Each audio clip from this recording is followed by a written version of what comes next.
গত 2 মাসে 35% বেশি ভোজ্য তেল আমদানি হয়েছে দেশে। তবুও বাজারে মিলছে না বোতলজাত সয়াবিন তেল।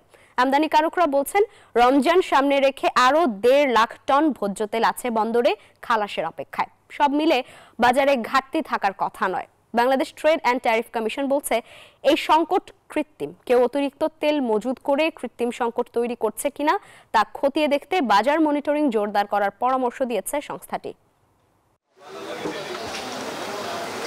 দেশের অন্যতম ভোগ্যপণ্যের পাইকারি বাজার চট্টগ্রামের খাতুনগঞ্জ।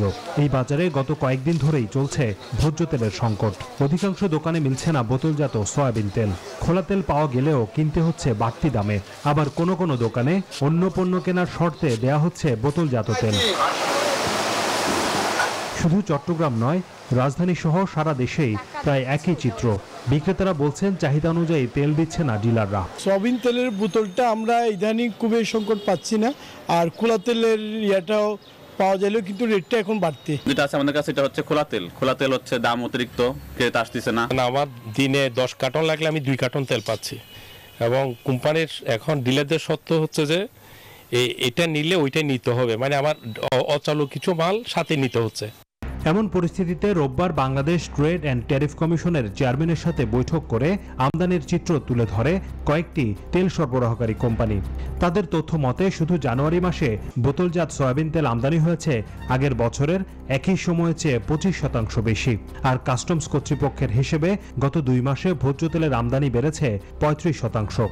ইনপুট প্লাস আন্তর্জাতিক বাজার দরের কারণে বাজারে সরবরাহে ঘাটতি সৃষ্টি হওয়ার কোনো যৌক্তিক কারণ আমরা খুঁজে পাইনি। শীর্ষস্থানীয় ব্যবসায়ীরা যেটা বলেছে যে তারা সাপ্লাই সাইডে কোনো প্রকার বোতলজাত সয়াবিন তেল সাপ্লাই সাইডে কোনো সরবরাহের ঘাটতি তারা সৃষ্টি করে না। শুধু তাই নয়, রমজান মাসকে সামনে রেখে প্রায় 1.5 লাখ টন ভোজ্য তেল চট্টগ্রাম বন্দরে আছে খালাসের অপেক্ষায়। ট্যারিফ কমিশন বলছে, স্থানীয় বাজারে ভোজ্য তেলের কোনো ঘাটতি নেই। কেউ কেউ অতিরিক্ত মজুত করে কৃত্রিম সংকট তৈরি করছে। সংকট সমাধানে বাজার মনিটরিং জোরদারের পরামর্শ দিয়েছে সংস্থাটি।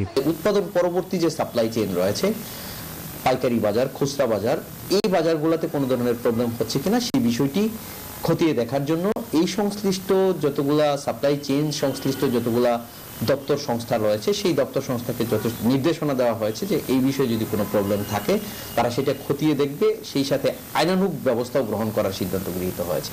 হিসেব বলছে, দেশে ভোজ্য তেলের বার্ষিক চাহিদা 23 থেকে 24 লাখ মেট্রিক টন। বেশি চাহিদা রমজানে সর্বোচ্চ 3 লাখ টন। হোসেন শাহাদাত, নিউজ 24, ঢাকা।